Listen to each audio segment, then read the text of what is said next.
Test 1. You will hear a number of different recordings and you'll have to answer questions on what you hear. There will be time for you to read the instructions and questions, and you'll have a chance to check your work. All the recordings will be played once only. The test is in 4 sections. At the end of the test, you will be given 10 minutes to transfer your answers to an answer sheet. Now turn to Section 1.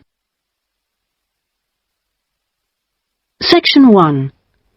You will hear a telephone conversation between a travel consultant and a customer. First, you have some time to look at questions 1 to 4.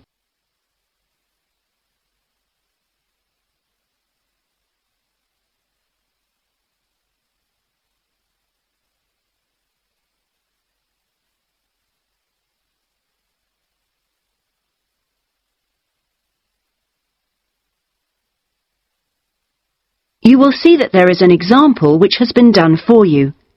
On this occasion only, the conversation relating to this will be played first. Good afternoon, Dreamtime Travel. How can I help you? Oh, hello. I'm interested in the holidays you offer along the coast near here. Yes, we operate several tours up the coast. Where in particular did you want to go? Well, I like the sound of the holiday that mentioned whales. Was it, whale watching? Oh, that's our whale watch experience. It's very popular, and it's based in a lovely little town with nice beaches. The holiday is called Whale Watch Experience, so Whale Watch Experience has been written on the form. Now we shall begin. You should answer the questions as you listen because you will not hear the recording a second time. Listen carefully and answer questions 1 to 4. Good afternoon, Dreamtime Travel. How can I help you? Oh, hello. I'm interested in the holidays you offer along the coast near here. Yes, we operate several tours up the coast. Where in particular did you want to go? Well, I like the sound of the holiday that mentioned whales. Was it, whale watching? Oh, that's our whale watch experience. It's very popular, and it's based in a lovely little town with nice beaches. Oh, right. And how long does it last? It's 2 days. That includes 4 hours travel time each way from here. Good. I don't want to be away any longer than that. So, is that by coach? Actually, it's by minibus. We like to keep those tours small and personal, so we don't take a whole coachload of people. In fact, we only take up to 15 people on this tour, although we do run it with just 12 or 13. Oh, right. So, do you run these tours often? Well, it depends on the time of year. Of course, in peak times, like the summer holidays, we do them every weekend. But at the moment, it's usually once a month at most. And when is the next one going? Let me see. There's one in 3 weeks' time, which is April the 18th, and then we don't have another one until June the 2nd. All right. And is April a good time to go? Pretty good, though the really good time is later in the year. I have to say, though, that the whale sighting is only one of the many things offered. Really? Yes, the hotel itself where you stay has great facilities. It's called the Palisades. The Paris what? No, it's actually the Palisades. Pallilsades. It's right on the main beach there. Oh, I see. All of the rooms have nice views, and the food is really good there too. Oh, right. Before you hear the rest of the conversation, you have some time to look at questions 5 to 10.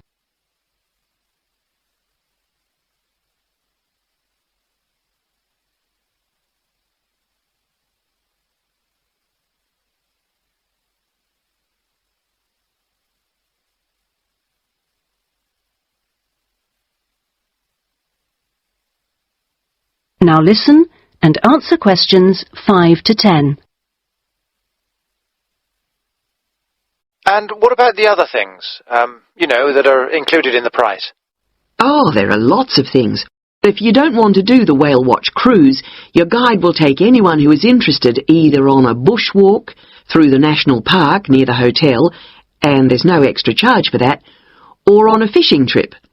That's an extra $12, I think. And there's also a reptile park in town. That costs more or less the same. No, I think I'd prefer whales to snakes. Yeah. And if you just want to relax, you're free to sit by the hotel pool or go down the beach. Oh, and they also have tennis courts at the hotel, but you have to pay for those by the hour. But there are table tennis tables downstairs, and they're part of the accommodation package. Just speak to your guide. Well, that sounds good. So how much is the basic tour price? At this time of year, it's usually around $300, but let me check. It's actually $280. And the next tour, are there any places on that one? How many people is it for? There are 2 of us. Yes, that should be fine. Can I just mention that we require all bookings to be made at least 14 days before you travel to avoid cancellations of tours?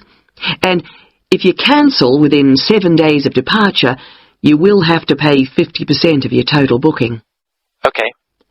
And you also need to pay a 20% deposit at the time of booking. Can I pay that by credit card? Yes, you can. All right. What I'll do is I'll talk to my partner and get back to you. Fine. So I'll make a provisional booking, shall I? 2 for the whale watch experience. Let me issue you with a customer reference number for when you call back. Do you have a pen? Yes. Okay. It's 39745T. That's T for Tango. When you call back, ask to speak to the tour manager. That's me, Tracy. Fine, I will. That is the end of section 1. You now have half a minute to check your answers.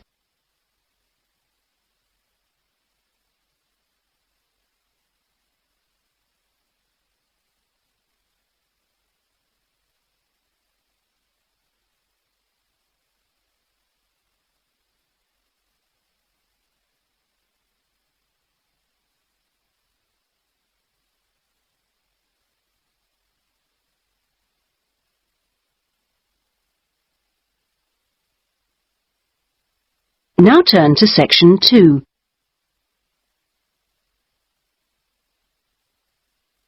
Section 2.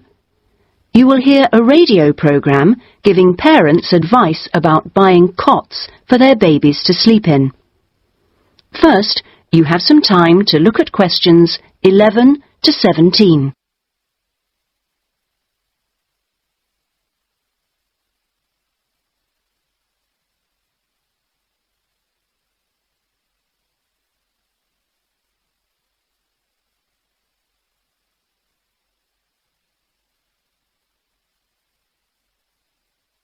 Now listen carefully and answer questions 11 to 17. Hello and welcome to today's Buyer Beware program, where we give you some tips on how to spend your money wisely. Now, in today's show, we're looking at beds for children and babies. Let's start by looking at baby cots. That's for children of up to 3 years old. We tested 3 different cots, all in the budget price range, and as usual, we will feature the good points, the problems, and our verdict. The first cot we looked at was by BabySafe, and it had several good points to recommend it. Our testers liked the fact that it had 4 wheels, so it was easy to move around. The only slight problems with this cot were that it had no brakes, but they didn't think that mattered too much. At first they were a bit concerned about the side bar because they felt babies could trap their fingers in it, but our testers felt that this was unlikely to happen, so they've given this one a verdict of satisfactory. The next cot was by Choice Cots, and this time our testers were pleased to find a cot which is simple to put together, unlike others we looked at. On the minus side, our testers did not like the fact that the side of the cot did not drop down, making it difficult to pick up newborn babies.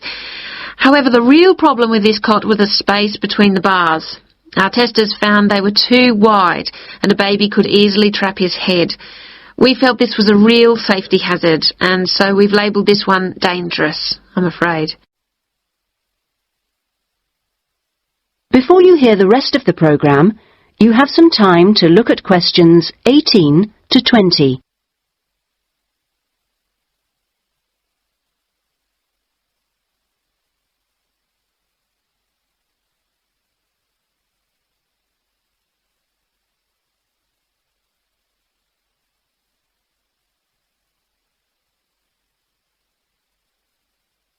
Now listen and answer questions 18 to 20. And finally, better news for the Mother's Choice cot. This cot was slightly different in that although the sidebar did not drop down, the base could be raised or lowered into two different positions, making it safe as well as convenient. The negatives for this one were quite minor. The only niggle everyone had was the fact that it has no wheels, and the only other problem anyone could find was that there were pictures, which were simply stuck on and so could easily become detached. The makers have now promised to discontinue this practice. As this cot will then be safe in every way, we have made the Mother's Choice cot our best buy. Congratulations, Mother's Choice. So what features should you look for in a baby's cot? Well, obviously, safety is a very important factor, as well as comfort and convenience. We recommend that if you are buying a cot, do make sure that any metal present is not rusted or bent in any way.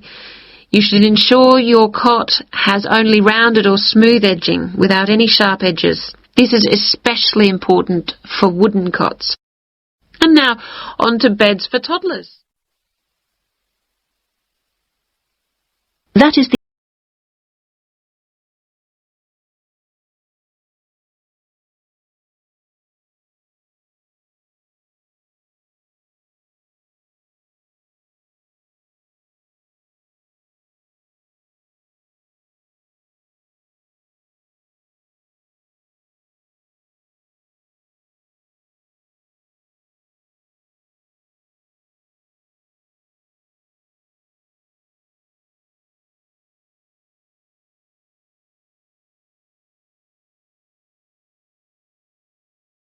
Three.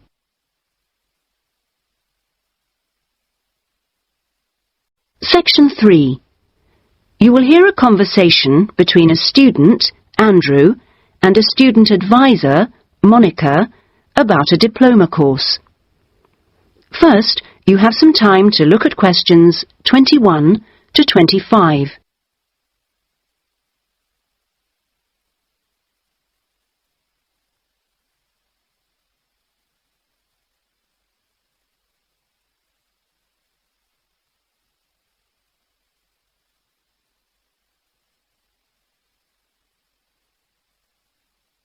Now listen carefully and answer questions 21 to 25.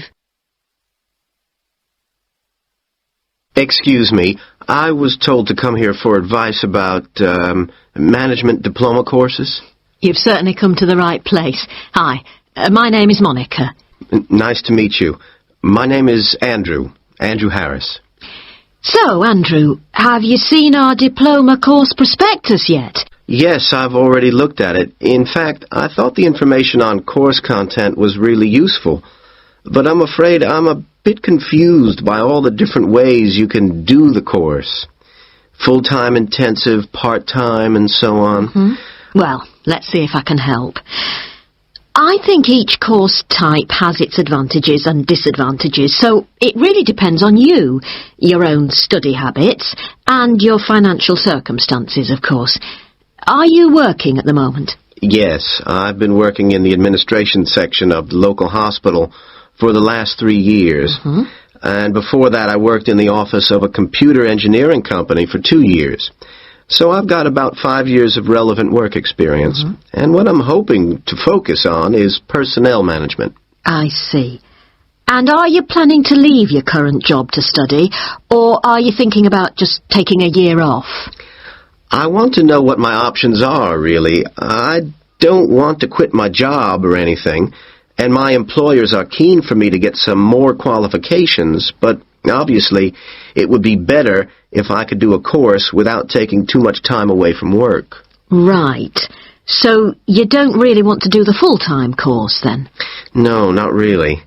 It's also a question of finances. You see, my office have agreed to pay the cost of the course itself, but I would have to take unpaid leave if I want to study full-time, and, well, I don't think I could afford to support myself with no salary for a whole year. Okay. Well, you have two other possibilities. You could either do the part-time course, that would be over 2 years, and you wouldn't have to take any time off work, or you could do what we call a modular course. You could do that in 18 months if you wanted, or longer. It's quite flexible, and it would be up to you. So what does the part-time course involve? For that, you would join an evening class and have a lecture twice a week. Then you'd have to attend a seminar or discussion workshop 1 weekend a month. What kind of coursework would I have to do? Well, it's a mixture. You'd be expected to write an essay each month, which counts towards your final assessment. You have a case study to do by the end of the course, which might involve doing a survey or something like that. And also you need to hand in a short report every 4 weeks. So that's quite a lot of work then, on top of working every day. It sounds like a lot of studying, and really tiring. Yeah, you certainly wouldn't have much free time. Before you hear the rest of the conversation, you have some time to look at questions 26 to 30.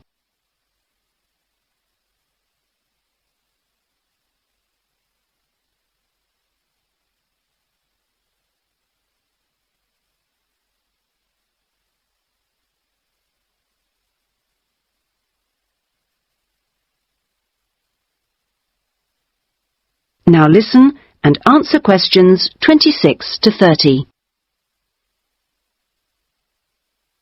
What about the modular course? What would I have to do for that?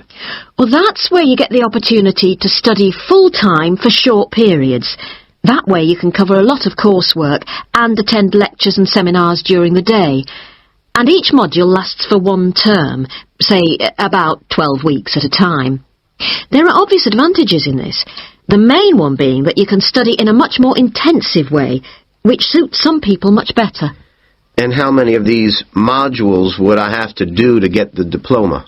The current programme is 2 modules, and then you have to choose a topic to work in more depth. But you can base that on your job, and so you don't need to be away from the office.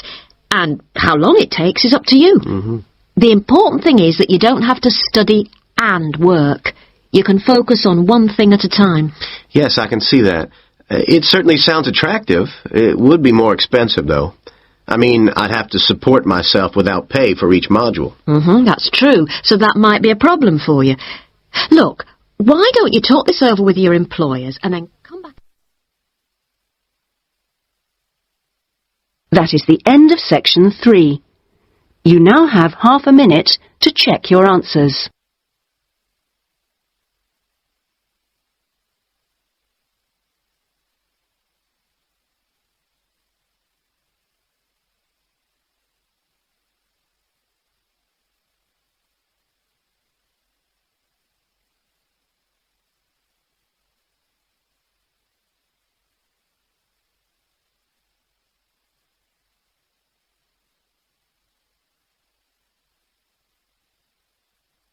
Now turn to section 4.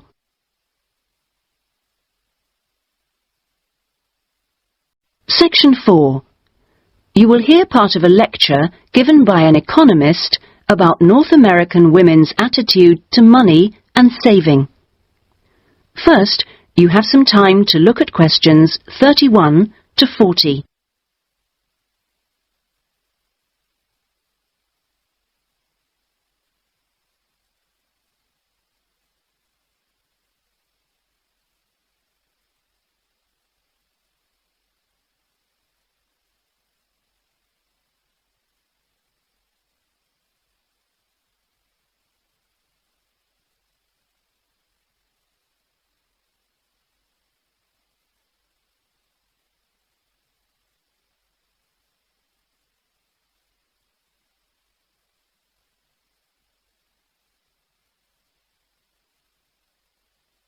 Now listen carefully and answer questions 31 to 40.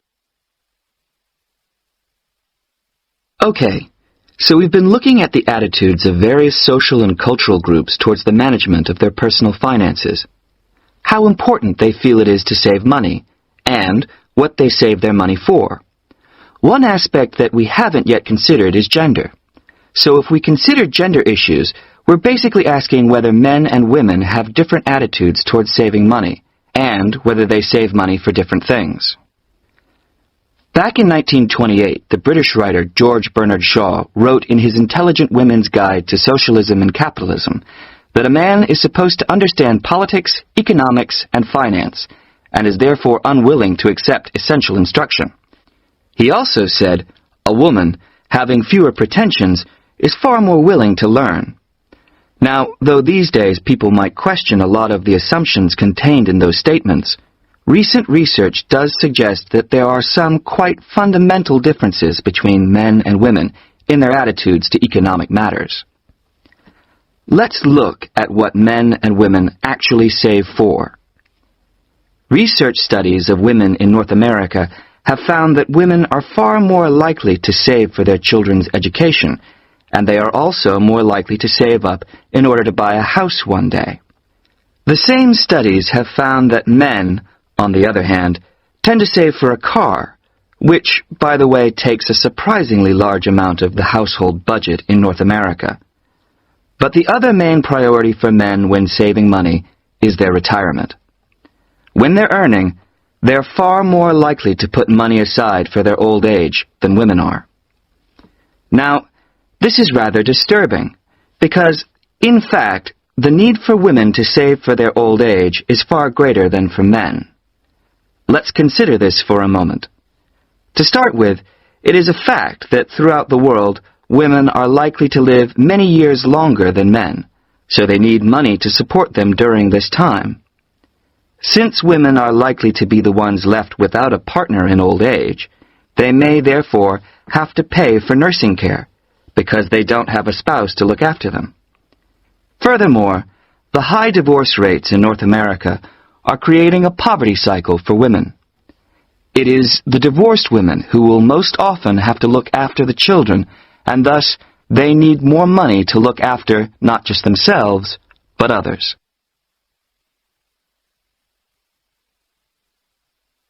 So what can be done about this situation? The population in North America is likely to contain an increasing number of elderly women. The research indicates that at present, for women, it takes a crisis to make them think about their future financial situation. But of course, this is the very worst time for anyone to make important decisions. Women today need to look ahead, think ahead, not wait until they're under pressure. Even women in their early 20s need to think about pensions, for example, and with increasing numbers of women in professional positions, there are signs that this is beginning to happen. Then research also suggests that women avoid dealing effectively with their economic situation because of a lack of confidence. The best way for them to overcome this is by getting themselves properly informed so they are less dependent on other people's advice. A number of initiatives have been set up to help them do this. This college, for example, is one of the educational institutions which offers night classes in money management, and increasing numbers of women are enrolling on such courses. Here, they can be given advice on different ways of saving.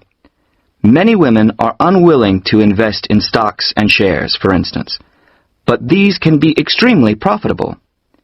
It is usually advised that at least 70% of a person's savings should be in low-risk investments. But for the rest, financial advisors often advise taking some well-informed risks. Initiatives such as this can give women the economic skills and knowledge they need for a comfortable, independent retirement. The increasing proportion of elderly women in the population is likely to have other economic consequences. That is the end of section 4. You now have half a minute to check your answers.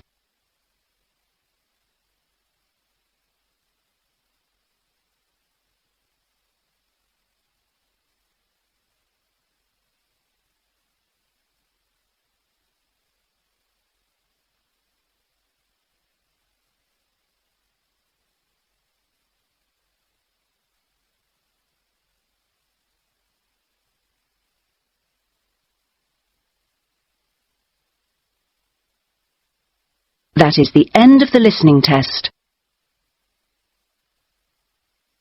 In the Ielts test, you would now have 10 minutes to transfer your answers to the listening answer sheet.